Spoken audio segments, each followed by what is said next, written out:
Xianxia once saved me from a pile of corpses.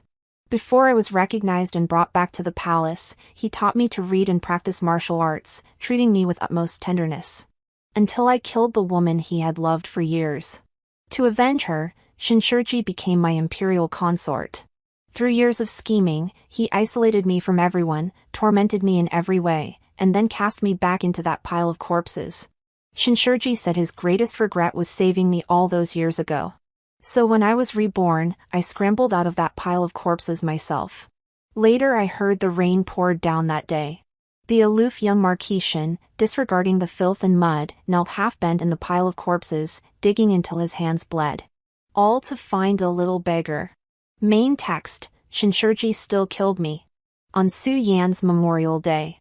He used the dagger stained with Su Yan's blood, stabbing it inch by inch into my body. Then, as if that weren't cruel enough, he twisted it savagely through my flesh and bone. His eyes were crimson, his voice dripping with hatred. Why did you kill Su Yan? Xianxia had asked this question countless times. I had answered. I said I hadn't, but Xianxia didn't believe me. After all, everyone knew this princess plucked from the common folk had adored the young marquis. Failing to force him to marry her, she turned her love to hatred and killed the woman he cherished. Now, Xianxia asked this question only to find an excuse to grip his dagger tighter. His hand trembled violently. So violently that even I noticed. Yet this man had never shown mercy when he severed my limbs and tortured me in every way imaginable. So I smiled at Xianxia again. Xianxia, what are you afraid of? Now, as Grand Tutor of the new dynasty, killing an unloved princess of the former court would be effortless. All of this was merely preparation for his revenge on Su Yan. Xianxia pressed his lips tightly together, then suddenly let go. He let me fall into that pile of corpses, his face once again expressionless. Xianxiang. Xianxia called my name, looking down at me from above. My greatest regret is saving you all those years ago. I died, yet it felt like I hadn't truly perished. So I watched as Xianxia returned and set fire to my former princess's mansion. Everyone praised Xianxia for his righteous sacrifice of kin, declaring the remnants of the former dynasty deserved their fate. Xianxia remained perpetually composed. Until he saw the empress by the new emperor's side. Weiji brother. The resurrected Su Yan addressed him thus, as intimately as in years past. Xianxia stared at her, unusually slow to recover his composure. I heard Su Yan explain to Xianxia with regret in her voice that the deposed emperor of the previous dynasty had been depraved and tyrannical, leaving the people suffering. She had been forced to scheme to lure Xianxia into the trap. After all, he possessed great talent, and the new emperor had already expressed interest in recruiting him. But the Shen family held hereditary earl titles. How could they so easily betray their country? So she had lit a fire. This matter is my fault, Weiji brother. Su Yuan clutched Xianxia's hand tightly, her almond-shaped eyes brimming with tears. A pitiable beauty, whatever you desire from now on, I will make it up to you. The words carried a hint of ambiguity. I watched Xianxia remain silent for a long while. After a moment, his voice raspy, he replied, all right. Instantly, Su Yan's tears turned to laughter as she cooed, Weiji brother is so kind. Weiji brother truly was kind. I couldn't help but think, so this was how deeply Xianxia cherished Su Yan. He had always detested deception. I once tricked him on his birthday, just to give him a surprise. But that day, Xianxia wore a cold expression, and I never even got to give him his birthday gift. So Xianxia could back down after all. Just not for me. I should have died. But when I opened my eyes again, I was lying among the dead bodies. The stench of decay mingled with the tang of blood, overwhelming me until I finally regained my senses. I had become the young beggar child 19 once more, not the future Princess Xiao. Xiao, my greatest regret is ever saving you. Xianxia's voice, still tinged with hatred, echoed in my ears. So I paused for a moment, then forced myself to crawl out of the pile of corpses, ignoring the pain throughout my body. Once I escaped on my own, I owed Xianxia nothing more. Truthfully, I dread pain. Yet it seemed I was perpetually in agony. With ceaseless warfare in the north and a great disaster upon us, bandits ran rampant. Before dying, the old servant who cared for me hid me within this pile of corpses. But who could have foreseen these bandits would be so cautious, intending to burn the bodies? In my previous life, I was discovered by the bandits while fleeing in panic. Xianxia saved me. He saved me, only to kill me in the end. And all I wanted was to live. So I gritted my teeth and crawled cautiously over the corpses. But my luck was truly terrible. I evaded the bandits, avoided Xianxia, only to run into Xianxia, Xianxia's sworn enemy, the most notorious troublemaker in the capital. Look who's hiding here, a filthy little cat. The youth in brocade robes sat high atop his horse, twirling his riding crop with a mocking smile. But the moment he saw Xianxia, a voice both familiar and strange suddenly rang out. She was a young lady after all. You must bury her properly and show her the respect she deserves. The young general removed his crimson cloak, covering my battered body. He erected a grave for me, giving me a place to rest. That was the scene after my death. Back then, for Xianxia, I had caused Xianxia no end of trouble. Yet in the end, only this man preserved my last shred of dignity. And so I felt, perhaps, that I had been granted a rare stroke of good fortune. Because the one I encountered was Xianxia. You've got the guts of a kitten, utterly useless. Seeing me staring blankly at him, Xianxia seemed to think I was frightened. He raised his riding crop to intimidate me. Yet a sack of silver lay at my feet. Take the money and go. Don't block this young master's path. The pain throughout my body nearly toppled me, so I decided to take a gamble.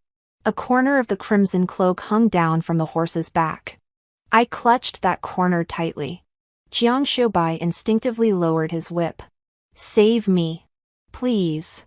My voice was hoarse, barely more than a whisper. I had only enough strength left to utter those words. But I desperately wanted to live. Before losing consciousness, I faintly heard Xianxia roar in fury. This was bought with 1,000 taels of silver. 1,000 taels? Then he'd been duped, the fabric wasn't worth that much. I couldn't help thinking this in my daze. Xianxia did end up taking me back. In his words, I'd soiled the clothes he'd spent 1,000 taels on. I owed him compensation.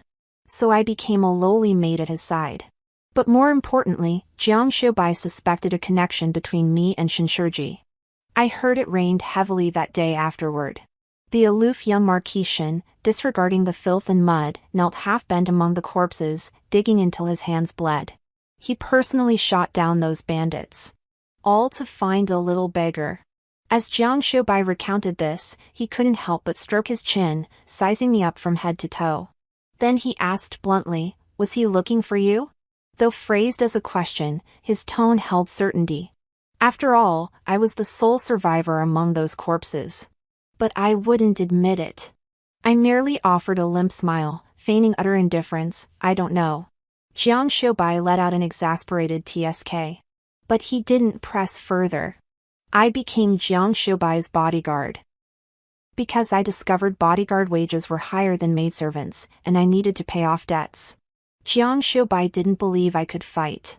In his words, you're as small as a kitten, easily blown away by the wind. At best, you can punch someone in the chest or kick them in the shins, you probably wouldn't even dare to kill a chicken.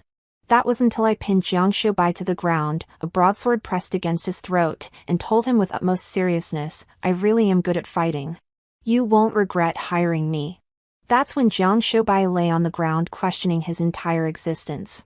Truth is, after Xianxia took me in during my past life, they discovered I had a natural talent for martial arts. Xianxia once said I'd make a very useful blade. Had I not later been recognized and returned to the palace, I'd likely have been trained as a secret guard for the Marquis' estate. My mind isn't the sharpest. I struggled with reading, couldn't do needlework, but martial arts was the one thing I truly focused on and put effort into. Back then, I wanted to protect Xianxia.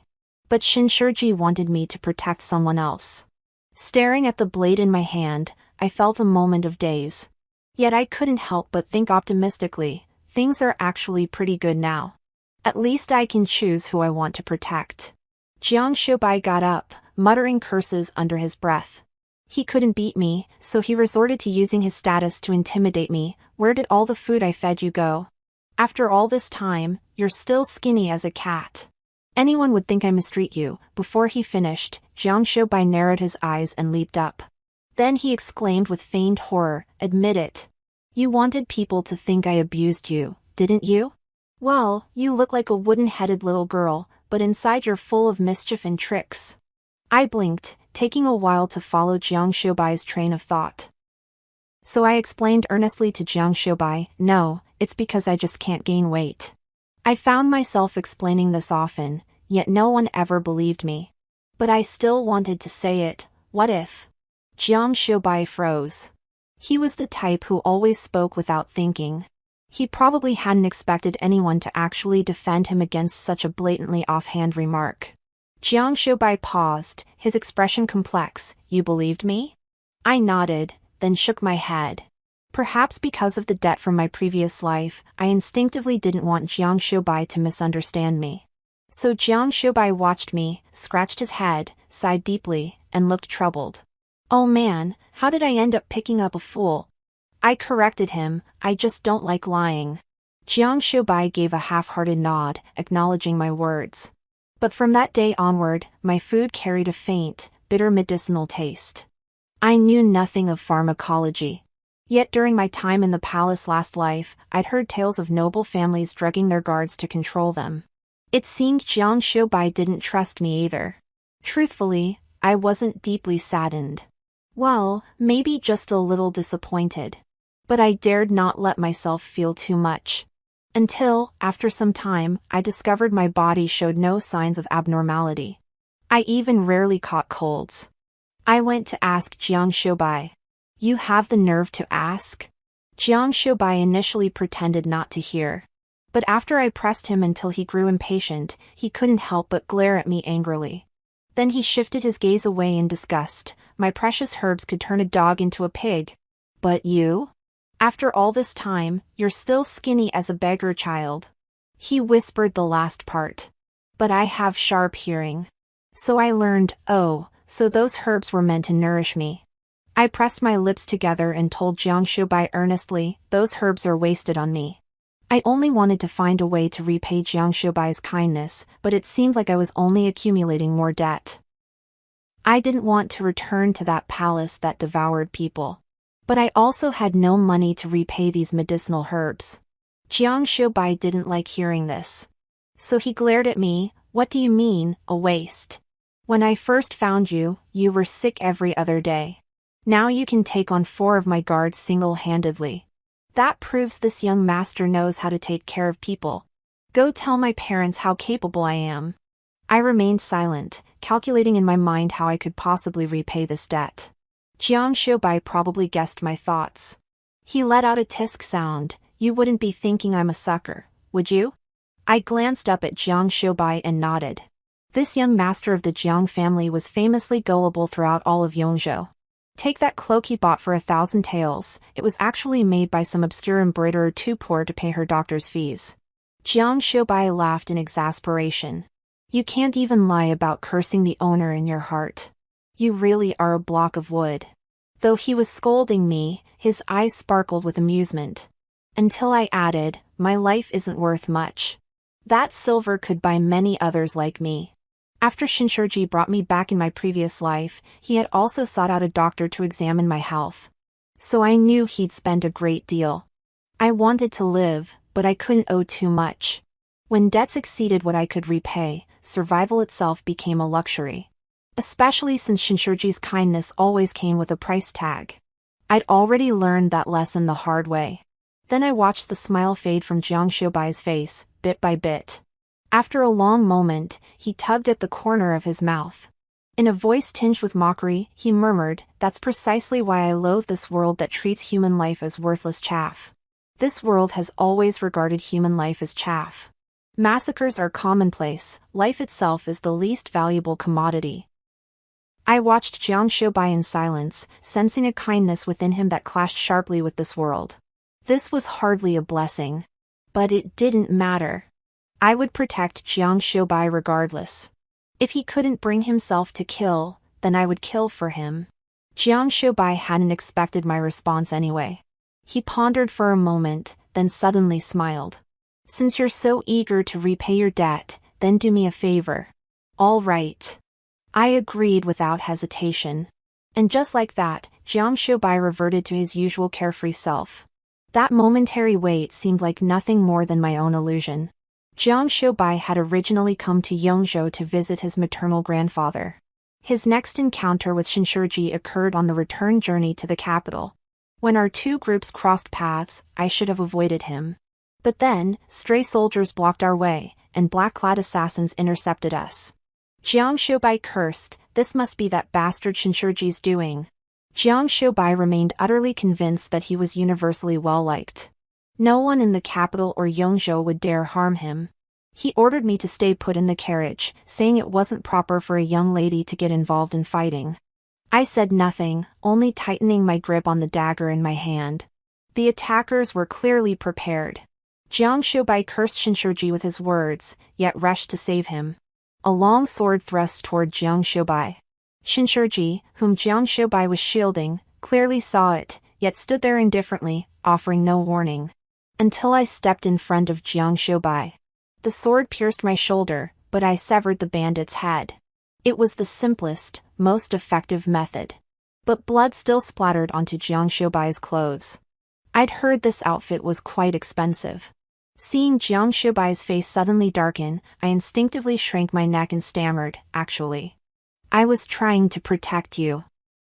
"Who taught you to protect others using methods that wound 1,000 enemies but also cripple 800 of your own?" Xianxia yanked me back, his tone almost gritted. He seemed poised to say more, but Xianxia's urgent voice cut him off. "Ai!" Xianxia's voice trembled, his gaze fixed unwaveringly on me. It held a certain joy of something lost and found. Xianxia rarely showed such raw emotion in front of me. He carried the innate haughtiness of a noble scion deep within his bones, even when he masked it perfectly. To him, I was merely a little beggar he'd rescued from a pile of corpses. That's why Xianxia had always been stingy with his trust toward me. But now, Xianxia stood right before me.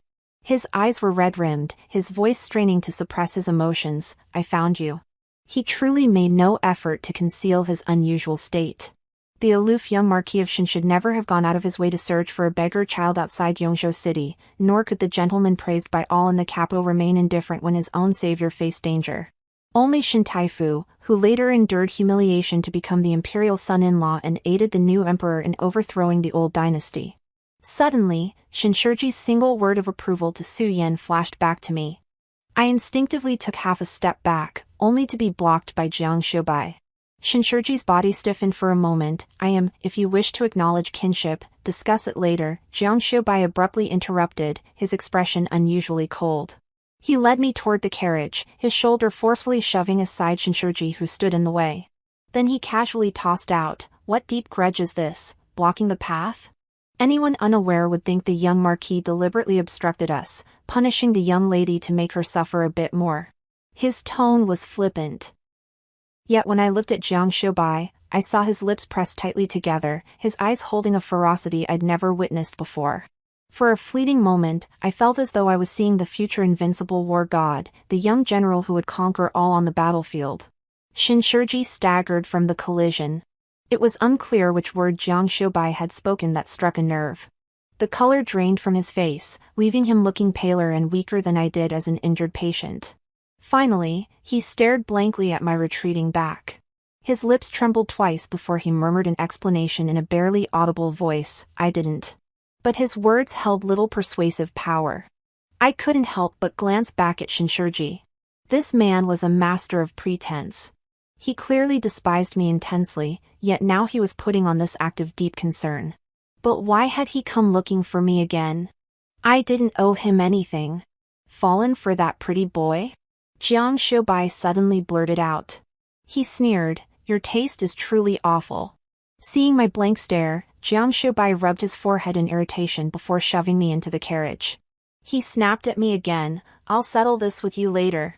Before entering the carriage, I caught him glancing down at his own body with a satisfied look.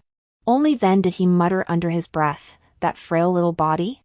One punch from me and he'd be knocked out cold. I have no idea what you see in him. You really are a clueless blockhead." His tone was vicious. "I don't see anything in Xianxia," I thought. I just want to survive. Xianxia said he came looking for me at my mother's request. Xianxia said he'd been sent by my mother to find me. His earlier loss of composure that day seemed like nothing but a mistake. He gathered all his emotions and smiled gently at me, i.e., I've come to take you home. Looking at Xianxia, I felt a vague sense of déjà vu, as if in my past life, I'd been waiting for those exact words. I stayed at the Xin residence for a year and a half before being brought into the Imperial Palace. But the palace was teeming with princes and princesses, I was merely the most inconspicuous one. The palace was a place that devoured people, and the princess's residence was cold and desolate. All I could think about was when Xianxia would come to take me back.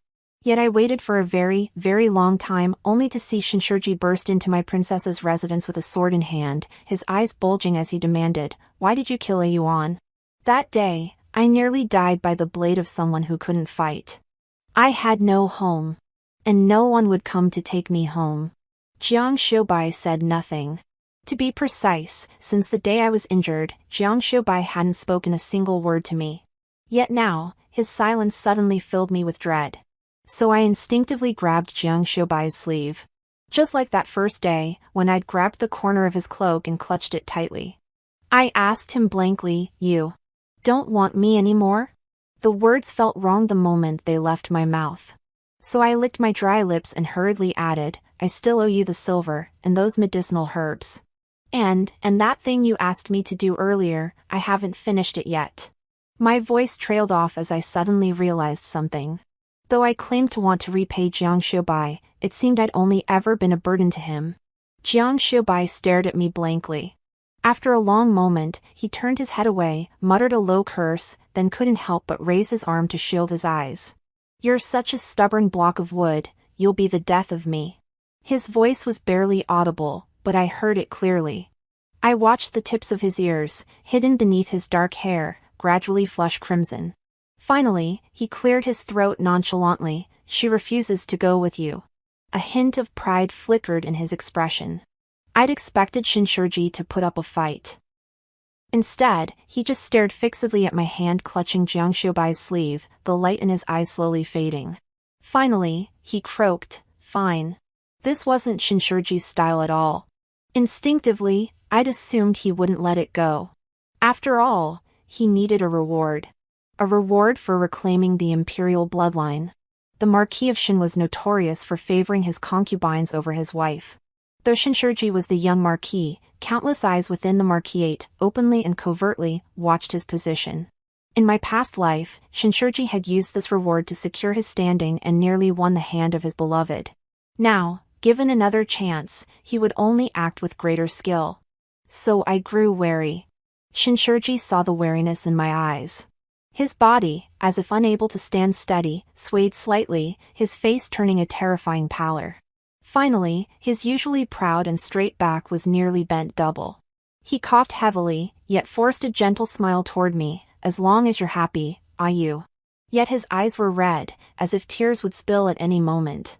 Xianxia had fallen ill. Xianxia had no desire to travel with him, but Xianxia insisted on keeping pace, even while sick, urging his horse onward. In the end, it was his attendant who came to plead with Xianxia. Xianxia knew it was for my sake, so he sent word to ask my opinion. This man was still angry with me, even his words had to be relayed by others. I thought for a moment, then approached him during a rest break. My first words were as sincere, "I was wrong." "Humph," Xianxia gave a hollow laugh, "How rare. Finally realizing the transgression you committed around noon 4 days ago?" It dawned on me belatedly that he meant when I got hurt. So I touched my shoulder, which still throbbed faintly, and murmured a quiet "What's your answer?" I shouldn't have let myself get hurt. Then Xianxia let out a heavy sigh. "Forget it," he muttered to himself. "Why bother getting angry with a block of wood?" Xianxia stretched lazily. Leaning casually against the tree, he tilted his head and smiled at me. "But," he added, "this young master always has a way to make this block of wood bloom." "Wood doesn't bloom."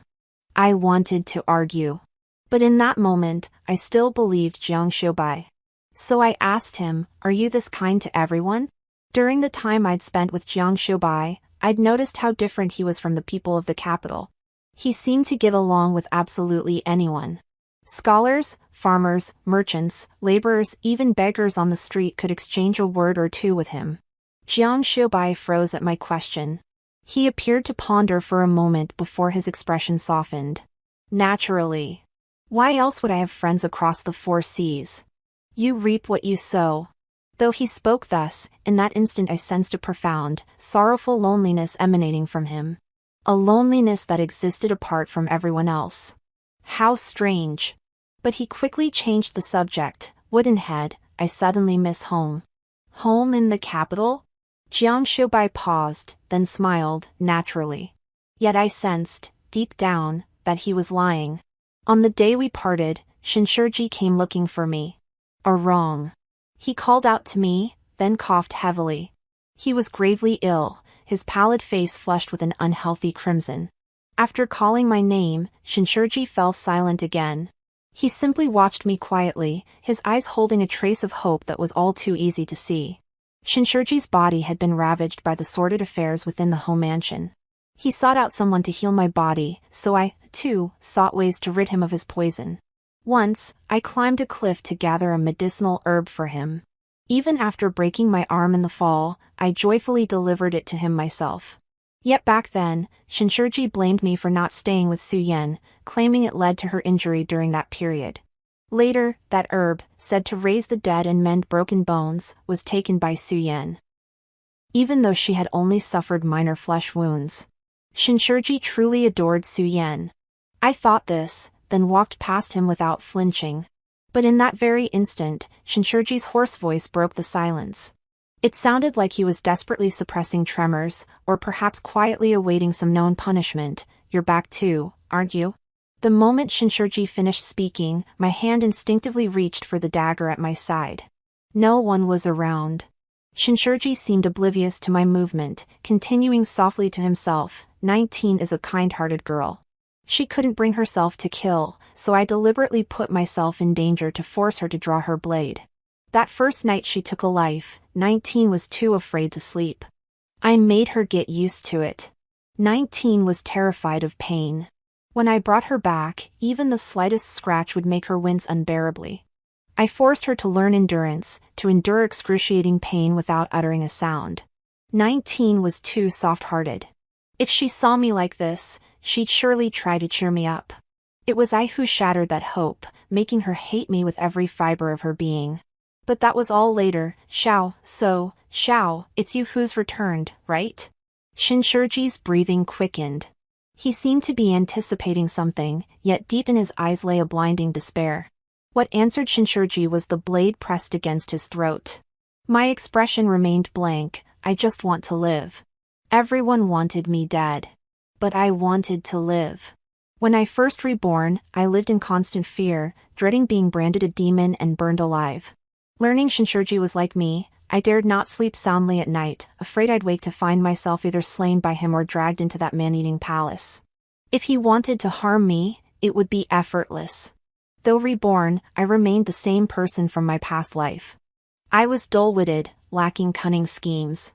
Without entering the palace, I was merely a lowly beggar. I knew martial arts, but Xianxia had countless skilled guards. An ant cannot shake a tree. Grasping only the desire to survive, I couldn't wield the blade of vengeance. The sharp blade sliced through Xianxia's skin, the crimson blood glaring in my eyes. Coming to my senses, I instinctively tried to pull the knife back. But Xianxia seized the blade, then slowly drove it deeper into his left shoulder. His already pallid face turned ghostly white. Was it because he found you first? Xianxia was clearly smiling, yet his expression seemed on the verge of tears. He fought to steady the tremor in his voice, but I went looking for you that day too. I wanted to bring Aoyang home, I promised her I would. But I couldn't find her. I searched for so long, I even killed those people, yet none of them knew where my Aoyang was. Xianxia seemed frozen in place. He moved closer to me, his hand clenched tightly around the knife handle, blood dripping down. I released my grip on the blade expressionlessly and took a few steps back to avoid his outstretched hand. Xianxia froze stiffly. After a long moment, he murmured to me, his voice tinged with hurt yet more with bewilderment. Why didn't you wait for me? The question felt strangely off. So I looked at Xianxia. You told me yourself that your greatest regret was saving me back then. That's why I fought with all my strength to crawl out of that pile of corpses on my own. Xianxia, I don't owe you anything anymore. Xianxia opened his mouth, finally squeezing out the words I'm sorry with great difficulty. I shook my head. You really don't need to put on this act in front of me. I wasn't truly dead back then. I saw Su Yan. I heard what she said to you. She deceived you, but you forgave her. Xianxia probably hadn't expected me to have experienced that. His breathing grew heavier, yet a light began to flicker in his eyes. Almost desperate, he pressed, then what happened? Did you see what came after? Why would there be an after? I interrupted, bewildered. Wasn't this enough? You burned my princess's mansion, became the celebrated Grand Tutor Xin, Su Yan became empress and compensated you in every way. That's what I saw. And so, that light dimmed bit by bit, until it was almost extinguished. So this is my punishment? How cruel, how cruel. Xianxia's voice choked, on the verge of tears. Someone called my name from afar. I glanced at Xianxia, who could barely stand. After a moment, I added, truthfully, I intended to kill you. But I fear death more. I didn't know if Xianxia heard me. For he only bowed his head, stabbing the blade into his own left shoulder in self-torture, then looked up at me and smiled. Yao is wounded too. This way, we are more evenly matched. He seemed to murmur, my heart delights in you. But I felt Xianxia had gone mad. Xianxia brought me back to the general's residence. Confessing to Xianxia hadn't been wise. But in my self-destructive state, I thought, if I was destined to be taken back to the palace anyway, I might as well leave that reward for Xianxia. Perhaps it could even offset some debts. Yet I waited day after day at the general's residence. No palace messenger arrived.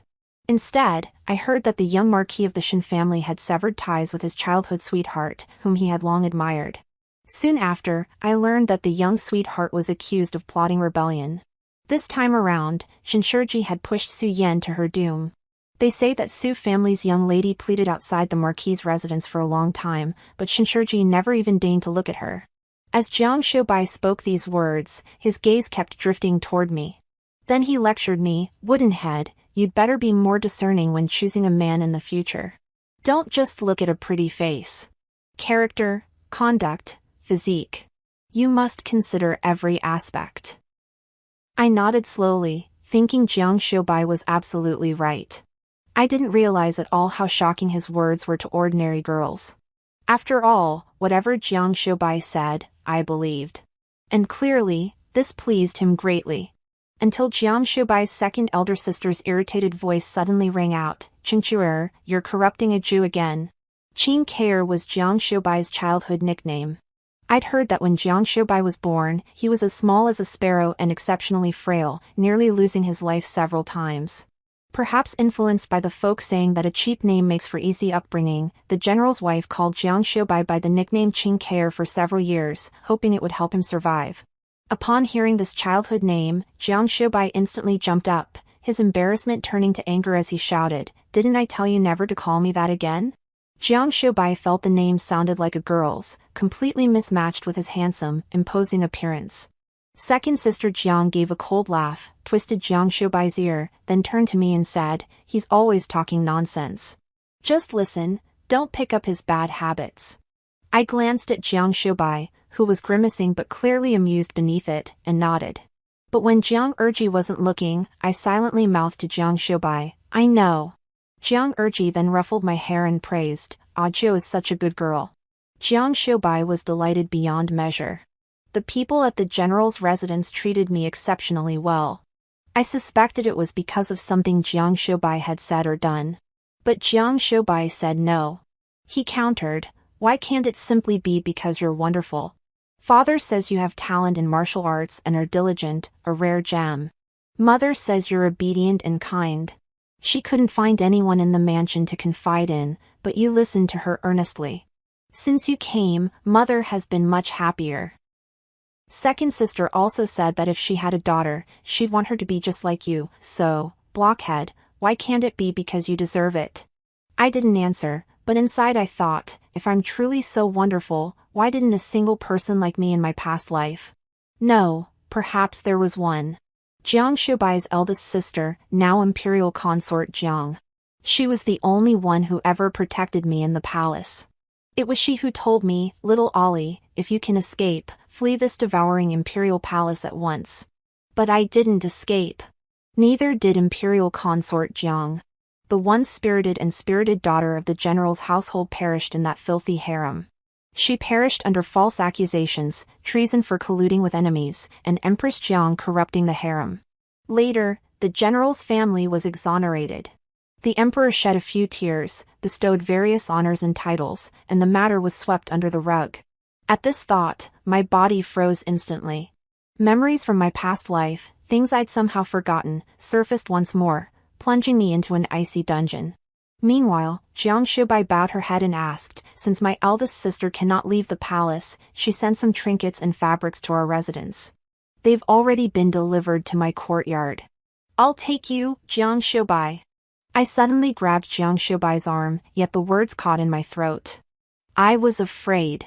Afraid that speaking them would brand me as a demonic entity. I had witnessed a villager who supposedly came back from the dead being forcibly dragged away and burned alive by others. But in truth, that so-called resurrection was merely a misdiagnosis by the physician. What's wrong?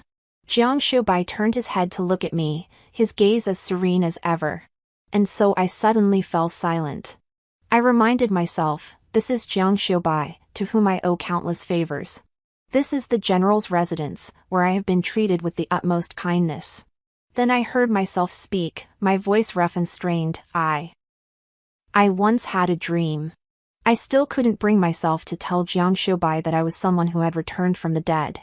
I could only fabricate a dream, then rack my brain trying to remember what had truly happened that year. It began when an adjutant under General Jiang defected, falsely accusing the general's mansion of treason and colluding with the enemy. With Empress Jiang's overwhelming favor and General Jiang commanding vast armies while commanding the people's loyalty, the general's mansion had become a thorn in others' sides, its achievements threatening the throne. Its downfall was inevitable. This was recounted to me by an old nurse nearing death. That adjutant was personally bound and brought in by Shinshiji himself. I caught a distant glimpse of him at the time, as I was trying to see Shinshiji. That man has a scar on his left cheek and a large black mole on his chin. His surname is Zhang. I tried to describe that so-called dream in greater detail, and that maid named Lianxin who served consort Jiang, she wasn't a good one. She was the empress's woman, and later she slandered consort Jiang for having an affair. Mid-sentence, I suddenly stopped. I seemed to have said too much, and it no longer sounded like a dream. So I pressed my lips together and cautiously glanced up at Xianxia Bai. Even though it was just a dream, I feel like it's about to happen. My voice trembled slightly. I didn't know if Xianxia Bai would believe me. My mind raced with thoughts. If Xianxia Bai didn't believe me, how could I possibly resolve this impending crisis? I understand. But Xianxia Bai merely hummed an acknowledgement before reaching up to ruffle my hair. I'll investigate these people. You just wait at the mansion for my news. This time, I was the one taken aback. You believe me? Of course I believe you. Xianxia Bai suddenly broke into a smile, then sighed as if joking. If I didn't believe you, imagine how much harder things would be for you. Those few words alone made my eyes suddenly well up. For a fleeting moment, I thought how much better it would have been if Xianxia Bai had been the first person I met in my past life. He would have believed in me. And I wouldn't have ended up like that. Why are you crying now? Xianxia Bai suddenly became flustered. He frantically searched for a handkerchief, fumbling as he explained, I was just saying. If you don't like it, I won't say it anymore. His voice grew quieter and quieter. Finally, Xianxia Bai simply shut up, pulled out a bag of snacks he carried with him, and cautiously asked me, want some? At some point, Xianxia Bai had started carrying sweet treats with him. He said it was because his bodyguard was so thin and small that people looked down on him, and by association, on his master too.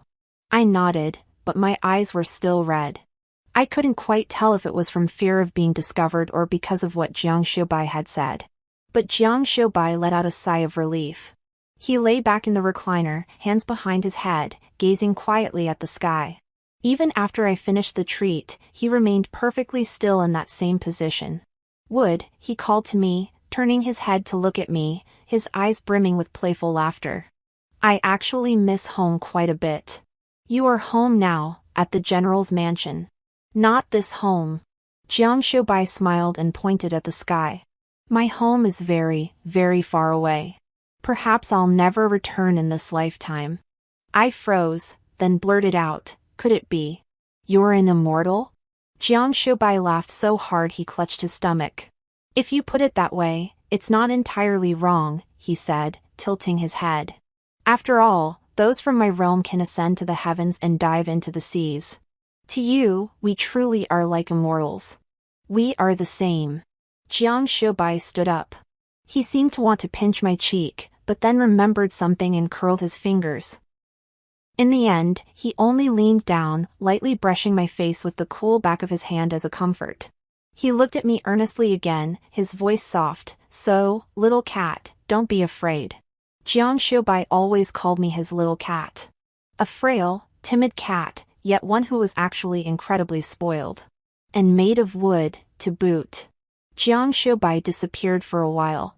When he returned, I heard that an adjutant in the military camp had been beheaded. Evidence of treason and collaboration with the enemy was irrefutable. "Things are tricky with my eldest sister, she's connected to the Empress after all," Xianxia said, pinching the bridge of his nose before reassuring me, "but rest assured, I'll keep a close eye on her too." My worries eased. "Wooden cat, you saved us." Xianxia smiled, his eyes sparkling. Seeing this, I felt a rare flicker of embarrassment.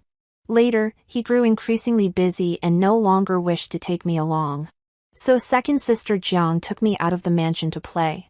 That was when I saw Suyen. It was the first time I'd seen her since my rebirth. Memories of that pampered, elegant, and majestic empress of the new dynasty gradually faded. The Suyen before me now radiated a gloomy aura. When she spotted me, her gaze turned icy and chilling. But this time, I hadn't returned with Xianxia. Suyen shouldn't have recognized me. For some reason, my heart suddenly began to race. Then Suyen suddenly laughed. Standing there, she silently mouthed each word, "So it was you." That night, I had a dream. Or rather, it shouldn't have been just a dream. I saw Xianxia return to the pile of corpses, relentlessly searching for my body. He searched for a long time, his hands drenched in blood, yet he never stopped. Until Suyen came looking for him, asking what he was searching for. Xianxia remained silent for a long while. The tall, graceful young tutor's sleeves were caked with mud, blood trickling slowly from his palms. "Nothing," he murmured after a while, "I seem to have accidentally lost something." "If it's lost, it's lost." Suyen sighed in relief upon hearing this. She tried to pull Xianxia closer, but the scent emanating from him repelled her. She could only offer a coy smile and say, "Whatever Brother Weiji desires, Ayan will find it for you." Xianxia replied, "Very well." Yet I clearly saw the surging, suppressed hatred in his eyes. Whom did he hate? Later, I came to understand, Xianxia hated Suyen. But he hated himself even more. Step by step, he schemed against Suyen, reducing her from an empress high above all to a whore trampled by countless men. Then, when Suyen waited for him with hope in her heart, he plunged her back into despair. He severed her limbs and locked her in a dungeon where no sunlight ever reached. Everything Xianxia had once done to me now fell upon Suyen. At first, she begged him, pleading she had her reasons. Later, she cursed him with frenzied rage. She mocked Xianxia, "Are you avenging her now? But Xianxia, even if I schemed against you back then, was I not wrong? It was you who obeyed that dog emperor's orders to find her, then delivered her into the palace. It was you who made her his poison pawn to secure your position in the marquisate. Xianxia, I merely handed you the knife, but you were the one who truly killed her. Now you dare claim you loved her? Even that fool would find it revolting." I listened quietly, then suddenly understood. So Xianxia had known my true identity all along. No wonder he'd asked me back then. I will help me like this too, won't she? Xianxia remained silent. Only when he heard the word disgusting did his face suddenly turn pale. I wouldn't be disgusting, he murmured, though it was unclear who he was addressing. She knew nothing, and I won't let her find out, but she's already dead. Su Yan screamed. You killed her with your own hands. You even made sure her body was destroyed beyond recognition. Yes. Xianxia suddenly laughed. He lowered his head, his voice barely a whisper, therefore, I won't spare myself either. Xianxia had gone mad. I suddenly recalled the words Xianxia had been cut off from speaking that day, realizing belatedly. Oh, so he wanted me to see this. Xianxia had returned. It had only been a short time since we last met, yet it felt like an eternity had passed. I had followed him all along, until Xianxia teased, You haven't fallen for me, have you? I didn't respond, only watching Xianxia quietly. I watched as the smile slowly faded from his face, a sudden flush spreading across his suntanned skin. He scratched his hair and stammered, You really like me? Before I could answer, he started talking to himself again. Actually, it's only natural you'd like me. After all, I'm handsome, have a great personality, and trustworthy character, even a block of wood could fall for me. By the end of his speech, Xianxia's tone carried a hint of smug satisfaction. If only his face hadn't grown even redder. But I didn't know what liking someone meant. So I asked Xianxia, what exactly counts as liking someone? Xianxia said he was fond of me. Once after I died. Once after I was reborn. But he killed me. His fondness only made me feel worse. Xianxia sensed something was off and immediately grew wary. Did someone say that to you? I didn't want to lie to Xianxia, so I simply nodded. Which little brat tried to steal my girl while I was away? Xianxia rolled up his sleeves in anger, muttering curses. If I catch him, I'll hang him on the city wall for 3 or 4 days. His comical expression instantly dispelled all the gloom brought by that dream. I couldn't help but curve my lips. So do you think he likes you? Xianxia chuckled and asked. Me? I thought carefully, then shook my head. He nearly killed me, then told me he was wrong, that he actually has feelings for me. That's definitely not liking. Xianxia practically blurted it out. Perhaps fearing I wouldn't understand, he added, Chongqing really likes you. That brat usually won't give anyone the time of day, yet he goes out of his way to act cute and charming around you, saying it's the only way you'll like him more. Chongqing is the son of the second eldest sister of the Jiang family. Xianxia snorted coldly, yet couldn't help but break into a smile. The other day, my second brother-in-law brought back pastries from the Lotus Pavilion for him and my second sister. He thought they were delicious, so he secretly stashed one away, waiting to give it to you. I recalled that day when Chongqing brought me the pastry. He'd carefully unwrapped the handkerchief only to find it crushed, and his little face had crumpled in such a pitiable way that I couldn't help but smile, my eyes crinkling. See? Even a child knows that loving someone means saving the best pastry, finding ways to please the one you adore. There's no such thing as hurting someone you love because of misunderstanding or immaturity.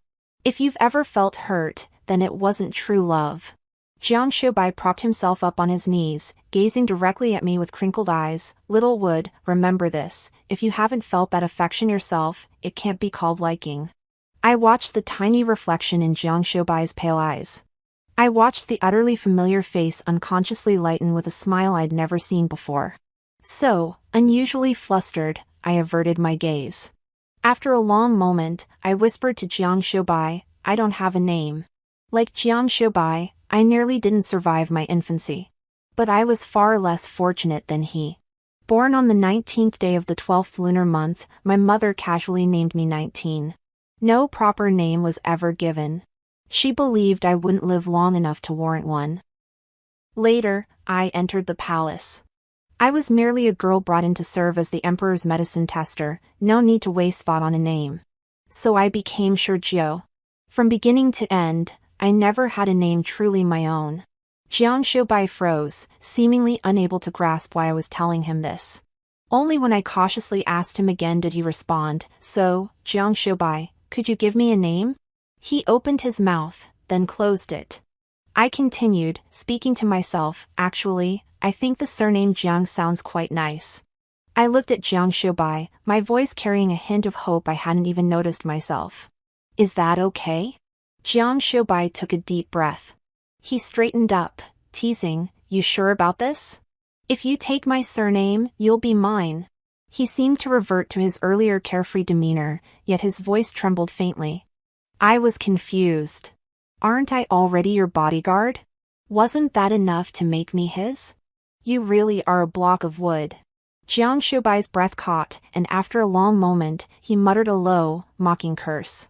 Then he patted my head and coaxed, all right, I'll take on this job. But naming you is a big matter, I need to discuss it with father, mother, and sister.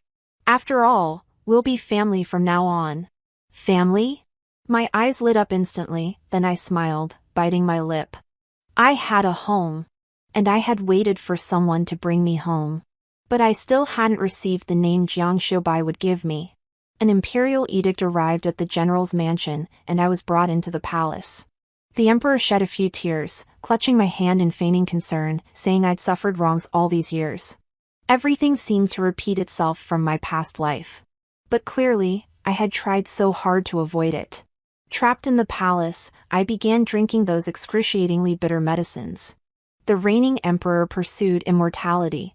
He feared death, so he needed a test subject. The sorcerer claimed the test subject must meet strict criteria, and be of his bloodline. Among all the princes and princesses in the palace, I alone was deemed the most suitable test subject. And so I became Xianxia. But clearly, I was so close to having a name of my own. Consort Jiang came to see me. She bore a striking resemblance to Xianxia, especially in the way she fed me. That bastard ruined all the flesh I worked so hard to put on you. Consort Jiang pinched my cheeks, gritting her teeth for a moment before softening with concern. Just one more bite. Look how thin you've become. She knew nothing of the drug trials, believing only that I couldn't adjust to palace life. She comforted me further, once your princess residence is settled in a few days, I'll send Xianxia to keep you company. Perhaps fearing trouble, the emperor ordered strict surveillance over me. Even Consort Jiang could only visit occasionally. So I smiled at her and nodded. All right. Just wait a little longer. I told myself. Once I'm out of the palace, it'll be fine.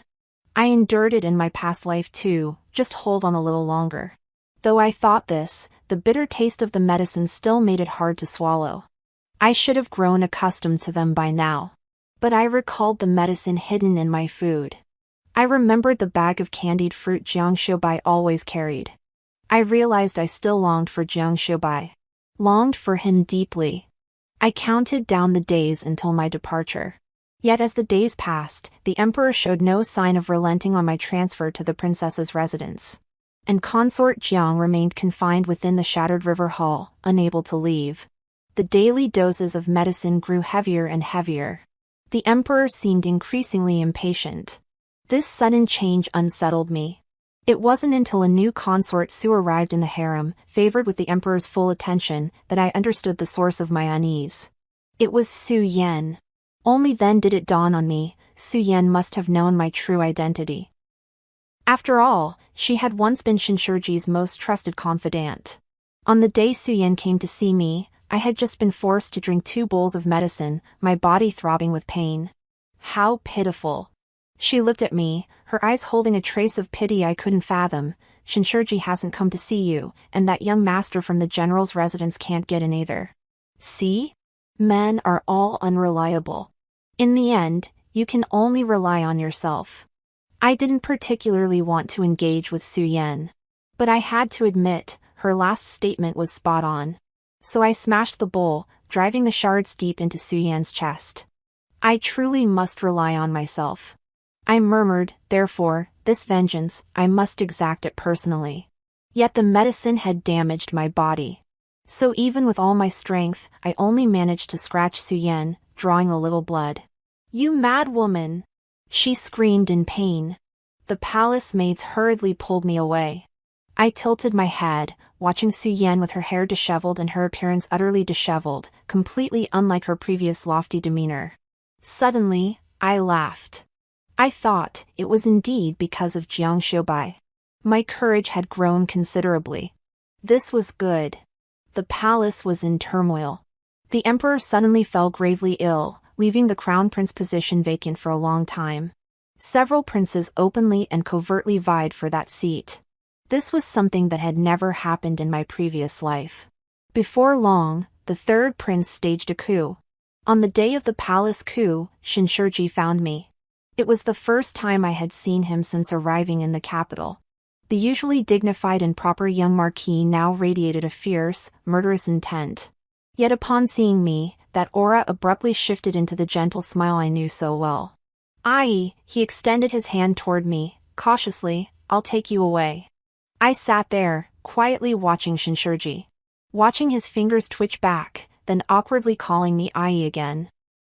It's not safe here, Xianxia's voice was hoarse, his eyes reddening intensely. I'll take you away first. Once this is over, I'll send you back. He paused, each word coming with immense effort, anywhere you wish to go. But I don't want to go with you. I shook my head. Xianxia said he'd come for me. I believe him, so I'll wait for him. But clearly, I found you first this time. Xianxia took a few steps forward, his voice choked with emotion. Wrong, everyone makes mistakes. You can't deny me even the chance to make it up to you. How cruel that would be. And so I thought, what Xianxia said earlier was indeed true. He wouldn't hurt me because of his mistakes. But what if Xianxia can't find me? How cruel that would be to him. Xianxia's body stiffened abruptly. I smiled at him again. Don't call me wrong anymore. I'm not sure wrong, I have my own name now. Name? Xianxia asked softly. Yes, my name is, my words trailed off mid-sentence. I remembered with frustration that before I entered the palace, Xianxia hadn't told me my name yet. But the next second, a smiling voice finished my sentence. Sun Wan. Her name is Jiang Sun Wan. Xianxia had indeed come to fetch me.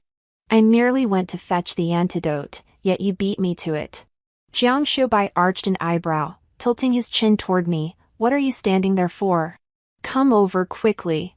So I practically skipped toward him, only to be pulled back by Xianxia. I instinctively tried to pull my hand free, but Xianxia held it tight. Ah Qing. He stubbornly used that name, his eyes fixed on me without blinking. Are you abandoning me too? His plea was filled with sorrow. He too bore wounds, deep enough to reach the bone. I felt I should hate Xianxia. Yet in this moment, he seemed utterly pitiable. After a moment's thought, I said, I heard you say you cherish me. Xianxia stiffened, his grip on my hand loosening slightly. I continued, but someone else told me that if I myself can't feel that affection, then it means you don't truly care for me. You saved me, even if it was for your own reasons. But you kept me alive and taught me martial arts. At least during that time, I was truly happy. But Xianxia, I still want to kill you.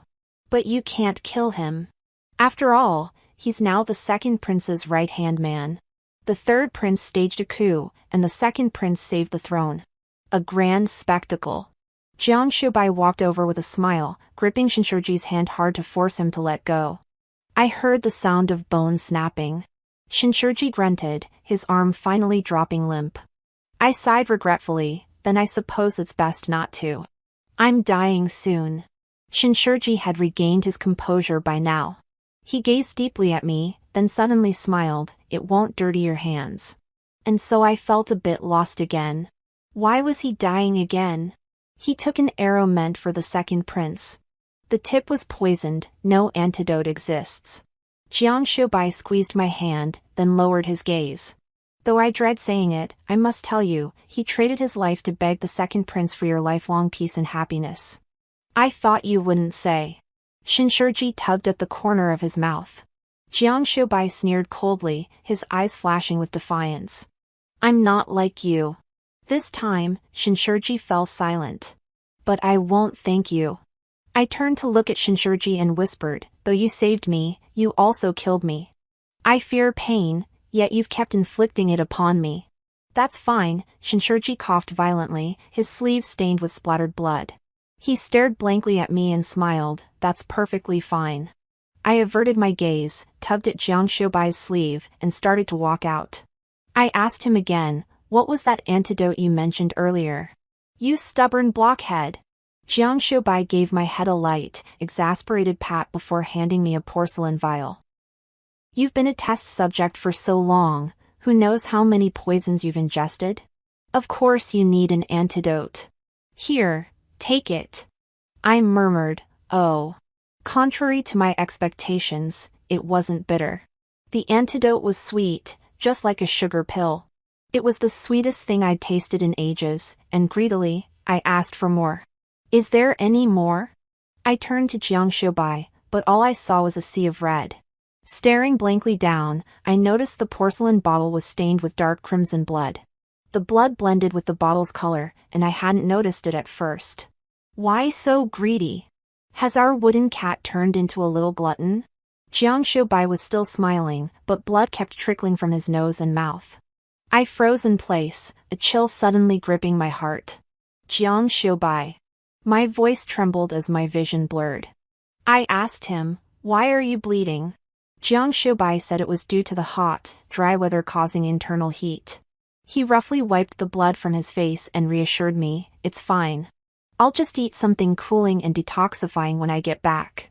But the sorcerer didn't have an antidote. Xianxia emerged from the hall. He glanced at Xianxia Bai, then lowered his gaze. He merely tested it bit by bit on himself, then reformulated the antidote for you. If you don't speak up, no one will mistake you for mute. Xianxia Bai rolled his eyes, then softened his tone as he looked down at me. Stop crying. I'm not dying. Besides, I've made an antidote once, I can make it again. He reached to wipe my tears, but seeing his own blood-stained hand, he reluctantly withdrew it. Finally, flustered, he coaxed me, stop crying. You're breaking my heart. This time, Xianxia only gave Xianxia Bai a complicated look, saying nothing. You're lying. My whole body trembled. Digging my nails into my palms gave me the strength to continue. If you can make it again, why didn't you take it yourself first? Xianxia Bai was speechless. After a long moment, he sighed as if resigned, then smiled. You're usually so dull-witted, yet now your mind's suddenly sharp as a tack? Enough.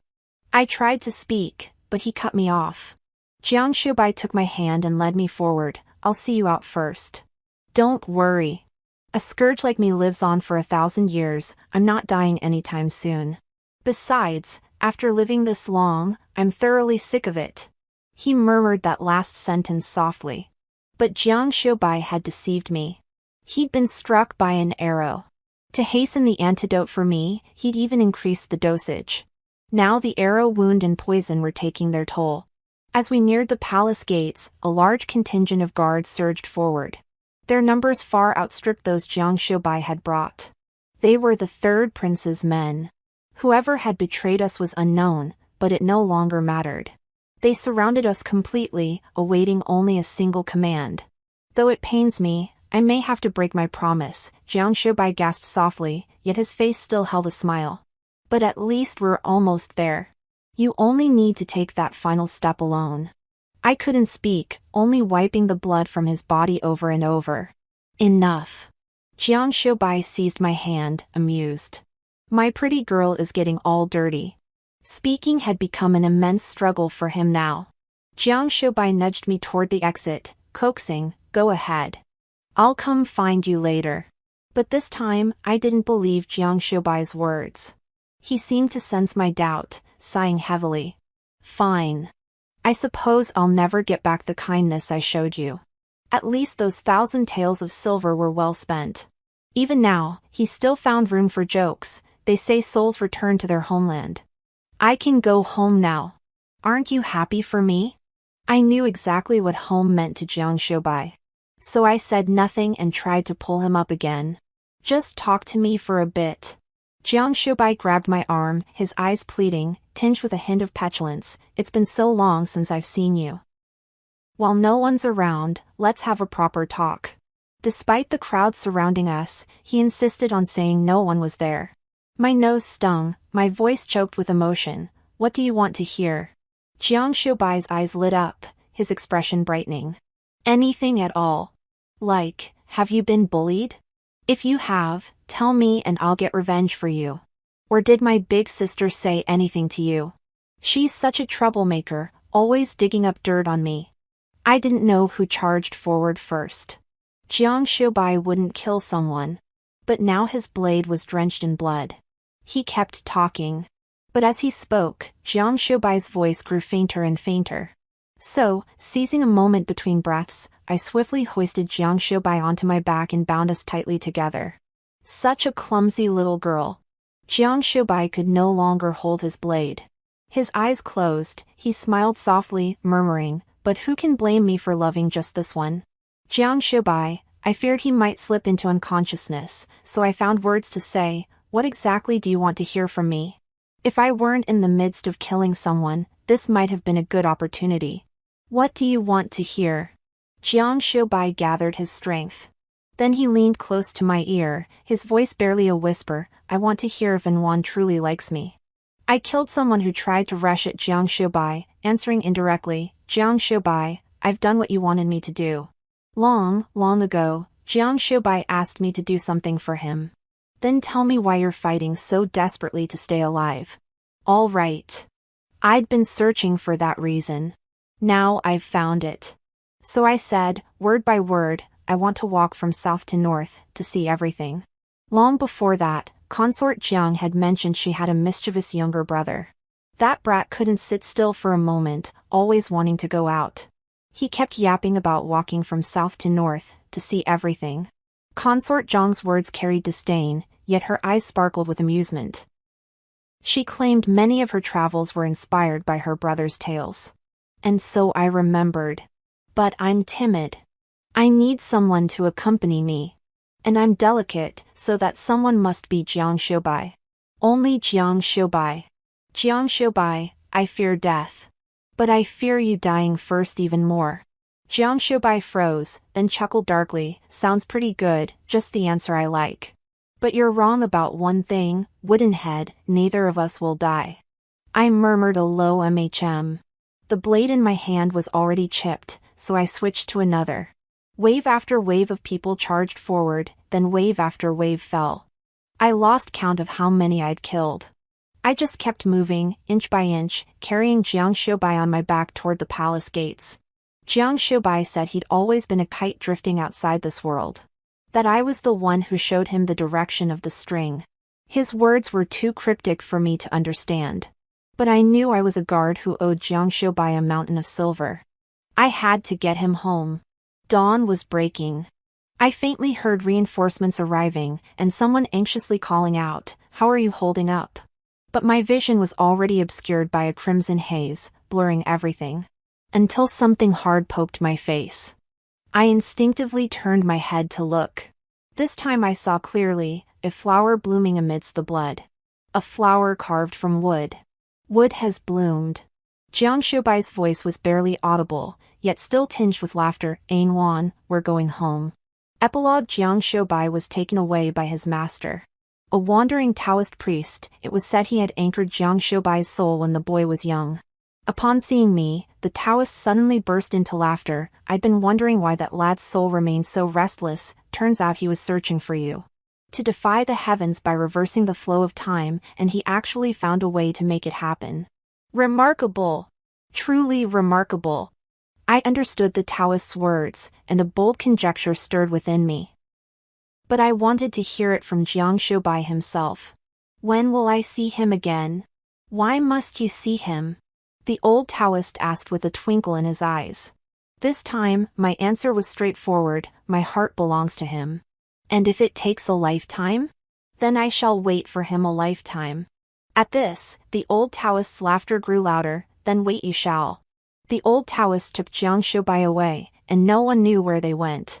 The Jiang family comforted me, saying to think of it as him going out to play for a while. So I waited through spring and autumn. I waited until I became part of the Jiang family, and until Xianxia became an invincible female general on the battlefield. The following year, in late spring, I went outside Yongzhou City. What had once been a field of corpses was now acres of fertile farmland.